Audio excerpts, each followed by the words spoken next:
If your Schlage Encode plus Smart Wi-Fi deadbolt keeps disconnecting from Wi-Fi, the issue is usually related to router settings, signal interference, or outdated firmware. Smart locks from Schlage mainly operate on the 2.4 GHz Wi-Fi band, which provides better range but can sometimes face interference from other household devices.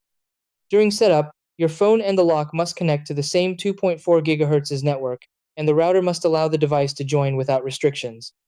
By checking the network band, adjusting router settings, and updating the lock's firmware, you can usually restore a stable connection quickly. Step 1. Make sure your router has the 2.4 GHz Wi-Fi band enabled, and not only 5 GHz.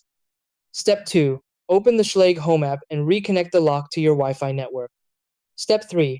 Move the router closer to the lock or remove obstacles that weaken the signal. Step 4. Log into your router settings and disable MAC filtering if it's enabled.